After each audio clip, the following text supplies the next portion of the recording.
ঘিয়ে ভেজে তৈরি করা হচ্ছে সুস্বাদু শাহী পরোটা। ভারত থেকে শাহী পরোটা বানানো শিখে এসেছেন পরোটার কারিগর। এই পরোটা বানানোর ধরনটাও ভিন্ন। শাহী পরোটার খামিরে ময়দার সাথে দেওয়া হয় দুধ, চিনি, ডিম, কলা, তেল এবং ঘি। এছাড়াও গোপন একটি উপাদান ব্যবহার করা হয় এই খামিরে। ময়দার সাথে সবকিছু মাখিয়ে নিয়ে পানি দিয়ে তৈরি করা হয় শাহী পরোটার এই খামির। খামিরের ছোট ছোট টুকরা নিয়ে জিলাপির মতো করে পেঁচিয়ে গোল করে রাখা হয়। এরপর পরোটার অর্ডার আসলে পরোটা বেলে ডালডা ও ঘি দিয়ে ভেজে তার উপর মাওয়া দিয়ে তৈরি করা হয় শাহী পরোটা। এভাবেই কয়েক ধাপে তৈরি হচ্ছে সুস্বাদু এই পরোটা। প্রতিটি পরোটার ওজন ২৫০ গ্রাম এবং দাম ৫০ টাকা।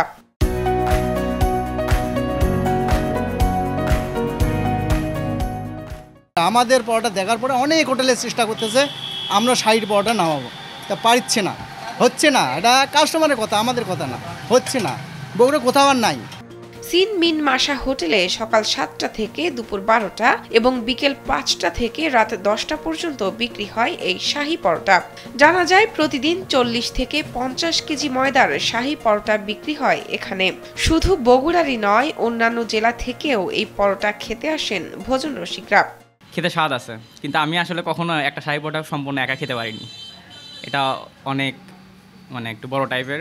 তো এখানে যখন পাচ্ছি, একদিন খাওয়ার পরে আমি আসলে ওই ভাইয়ের প্রেমে পড়ে গেছি যে পরোটা না খেলে আমার ধান যেমন নষ্ট হয়ে যাচ্ছে ওই অবস্থা। আমি সহ আমার ফ্যামিলির সবাই এই পরোটাটা খুব ফেভারিট। বগুড়া শহরের সরকারি আজিজুল হক কলেজের পাশে সিন মিন মাসা হোটেলে বিক্রি হয় এই পরোটা। হোটেলের মালিক মোর্শেদ মোল্লা জানান, তিনি নিজে ভোজন রসিক, খেতে খুব ভালোবাসেন। তাই মানুষকে খাওয়ানোর জন্য ৮ বছর আগে শুরু করেন এই হোটেল। তবে ২ বছর আগে শাহী পরোটার কারিগরের সন্ধান পেয়ে শুরু করেন এই পরোটা বিক্রি।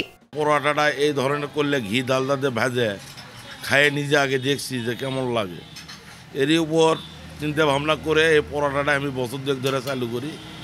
মোটামুটি চলে আর কি, খুব একটা খারাপ না। সবাই খায়, আজ পর্যন্ত খারাপ বলেনি, ভালোই বলছে। আর বাইরের লোকজন এসে পরোটাটা খায় আমার এখানে। শাহী পরোটা খেতে আসা ভোজন রসিকরা বলছেন, শাহী পরোটার স্বাদও শাহীর মতোই। একটি ২৫০ গ্রাম ওজনের পরোটা অনায়াসে খেতে পারেন না যে কেউ। আর হোটেল কর্তৃপক্ষ বলছেন, সীমিত লাভেই তারা এই শাহী পরোটা বিক্রি করেন। মানের সঙ্গে আপোষ না করে ভোজন রসিকদের খাইয়েই আনন্দ তাদের। শাহনাজ পারভীন, কালবেলা।